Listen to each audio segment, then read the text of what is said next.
Sadi rentre en Algérie avec ce qui restera comme l'un des plus grands scandales arbitraux de l'histoire du football africain. Abonne-toi maintenant pour ne rien rater des vérités que les médias cachent et soutenir une voix libre et indépendante.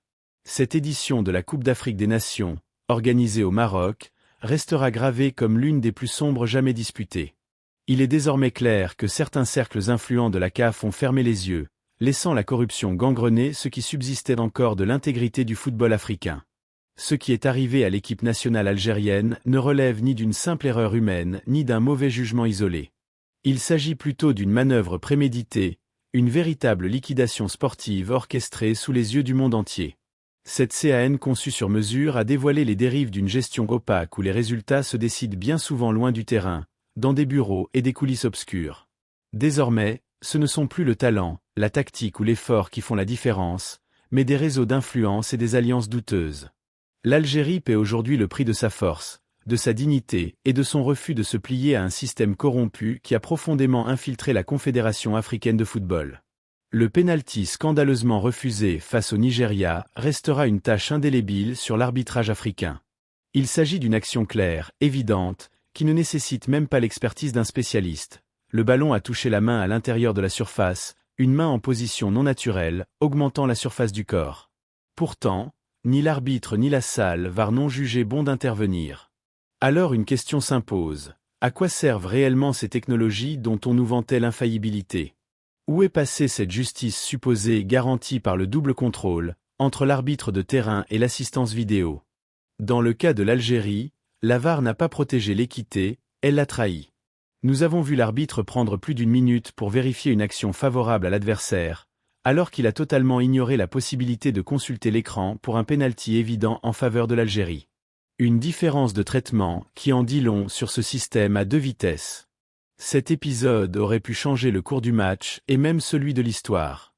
Il confirme que l'élimination des guerriers du désert n'était pas le fruit du hasard, mais le résultat d'un plan soigneusement préparé. Les prises de parole de figures comme Rafik Halich et Mohamed Aboutrika ne sont pas sorties de nulle part. Elles sont l'expression d'une vérité que tout le monde a vue mais que beaucoup préfèrent taire. Aboutrika, qui a tenu à s'excuser auprès de la CAF avant de s'exprimer, l'a fait parce qu'il mesure la gravité du scandale et l'ampleur du séisme qu'il est impossible d'ignorer. Il a qualifié la situation d'indignante, s'interrogeant avec colère sur la mystérieuse absence de la VAR précisément au moment décisif. De son côté, Halich a pointé du doigt l'incohérence flagrante entre la rapidité des vérifications en faveur de l'adversaire et le silence total lorsqu'il s'agissait de l'Algérie. Ce deux poids deux mesures ne relève pas de la coïncidence. C'est une méthode destinée à affaiblir psychologiquement les joueurs algériens et à orienter l'issue du match. Aujourd'hui, le peuple algérien ne pleure pas une simple élimination sportive. Il s'insurge contre une injustice manifeste. Il sait que la partie était biaisée dès le départ et que le corps arbitral désigné traînait déjà un lourd passif face à l'Algérie. La force de l'Algérie, forgée par son histoire et son refus de plier, en a fait une cible pour ceux qui veulent redorer leur image au détriment de la vérité sportive. Affirmer que ce tournoi a été façonné pour offrir un trophée à certains, afin de distraire des peuples opprimés par des victoires de façade, n'est pas une réaction émotionnelle, mais une lecture lucide d'une réalité amère où les coulisses dictent le jeu. À quoi sert de gagner une Coupe d'Afrique si les chemins qui y mènent sont tordus et gangrenés par la corruption? À quoi peut bien servir un trophée pour masquer des injustices plus profondes, comme celle de Septa et Melilla? Ce ne sont que des anesthésies passagères. Pendant ce temps, l'Algérie reste debout, car sa véritable force repose sur le jeu propre, la confrontation honnête et le combat sur le terrain, pas derrière des écrans de VAR volontairement muets. L'équipe algérienne est entrée dans ce match en étant déjà désavantagée, non pas par son niveau, mais par un système qui avait décidé de son sort à l'avance. Non pas en raison d'une faiblesse technique, mais parce que la décision avait été prise dans les bureaux de la CAF avant même le coup d'envoi. La nomination d'un arbitre connu pour ses antécédents défavorables à l'Algérie constituait déjà un signal sans équivoque. Et le scénario appliqué sur le terrain, pression psychologique, fautes évidentes ignorées, décisions orientées, n'a fait que confirmer ce message. Le silence de la fédération algérienne dirigée par Sadi, face à cette parodie, soulève de lourdes interrogations. Face à une atteinte aussi grave au drapeau national, les actes auraient dû être à la hauteur du préjudice subi. L'arbitre a été, de fait, l'homme du match, non pour la justesse de ses décisions, mais pour son efficacité à exécuter un plan d'exclusion. Il a ainsi gagné les louanges de ceux qui ont profité de son injustice, pendant que la conscience sportive internationale s'interroge de plus en plus sur la crédibilité du football africain.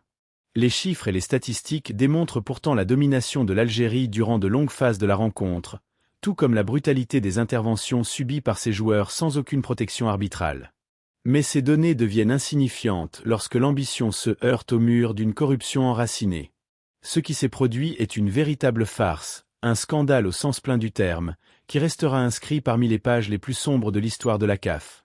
L'Algérie n'a pas besoin du verdict d'arbitre compromis pour prouver sa valeur. Son palmarès et la combativité de ses joueurs sur le terrain parlent d'eux-mêmes. Mais la défense du droit et de la justice est un principe profondément ancré dans l'identité algérienne. Nous savons que certains œuvrent sans relâche pour affaiblir cette équipe et l'écarter, car sa présence forte dérange des plans déjà tracés. Ils sous-estiment cependant la détermination d'un peuple qui place sa dignité au-dessus de toute compétition sportive. L'agitation qui traverse aujourd'hui la rue sportive algérienne, tout comme les analyses diffusées sur des chaînes internationales telles que beIN Sport, montre que l'affaire a dépassé les frontières nationales pour devenir un véritable sujet d'opinion publique mondiale. Des experts sans autre lien avec l'Algérie que l'éthique professionnelle et l'honnêteté ont eux-mêmes reconnu que le pénalty était limpide. Au grand jour, et le refus de l'arbitre de consulter l'écran n'a fait que confirmer qu'il n'agissait pas librement, mais sous directive. Ces pratiques archaïques de manipulation des résultats doivent disparaître si l'Afrique veut enfin voir son football respecté sur la scène internationale. Pourtant, tant qu'une mafia continuera de contrôler les désignations et la salvar, l'espoir d'une véritable justice restera fragile. Au terme de cette scène absurde, l'équipe algérienne demeure la véritable gagnante morale aux yeux de tous ceux qui conservent un minimum d'objectivité. Elle a dû affronter non seulement l'adversaire, mais aussi les circonstances, l'arbitrage et même la confédération continentale. Malgré tout cela, les joueurs ont livré une prestation marquée par le courage et le professionnalisme. Rentrer au pays la tête haute vaut mieux qu'un trophée douteux fabriqué dans les coulisses de l'Egja et de son entourage. Nous avons compris le scénario. Cette édition de la CAN restera comme l'une des pires en matière d'organisation et d'arbitrage, et ce qui est arrivé à l'Algérie est le prix de son succès et de sa souveraineté. L'Algérie restera une forteresse imprenable face aux tempêtes, et ceux qui ont choisi l'injustice devront un jour rendre des comptes à l'histoire. La justice peut être absente des stades de la CAF, mais elle ne disparaît jamais du cœur des hommes libres qui ont vu de leurs propres yeux comment l'Algérie a été sacrifiée par peur du retour du géant sur les sommets du football africain. Quant à ceux qui ont comploté pour son exclusion et célébré cette injustice, qu'ils sachent que l'histoire ne pardonne pas, les victoires artificielles ne bâtissent aucune gloire durable. S'appuyer sur des arbitres manipulés et sur des manœuvres de coulisses pour fausser la vérité n'est pas une preuve de force, mais de faiblesse. L'Algérie reviendra plus puissante, portée par son talent brut et son esprit de combat, tandis que d'autres continueront à chercher des arbitres pour les sauver de la défaite à chaque compétition. Ce scandale arbitral vient s'ajouter à la longue liste des coups portés à la crédibilité de la Confédération africaine de football, qui a plus que jamais besoin d'un nettoyage en profondeur pour se libérer de ceux qui servent des intérêts étroits au détriment du développement du football africain. Nous ne sommes pas ici pour nous lamenter, mais pour dire les choses telles qu'elles sont et dénoncer un complot qui a été préparé avant même le début du tournoi et exécuté tout au long de la compétition. Son objectif était simple. Écarter l'Algérie afin de laisser le champ libre à d'autres équipes incapables de s'imposer dans des conditions justes et honnêtes. À ceux qui ont orchestré cette manœuvre, à ceux qui ont réclamé l'exclusion de l'Algérie et applaudi cette injustice, nous rappelons que l'histoire est implacable. Les victoires artificielles ne construisent aucune véritable grandeur. Se cacher derrière des arbitres manipulés et des jeux de coulisses pour falsifier la réalité n'est pas un signe de puissance, mais de faiblesse. L'Algérie, elle, reviendra plus forte, portée par son talent brut et son esprit combatif, tandis que d'autres continueront à chercher des hommes en noir pour les sauver de la défaite à chaque tournoi. Ce scandale arbitral vient s'ajouter comme un clou de plus dans le cercueil de la crédibilité de la Confédération africaine de football, une institution qui a désormais besoin d'un assainissement profond pour se libérer de dirigeants corrompus servant des intérêts étroits au détriment du football africain et de son avenir.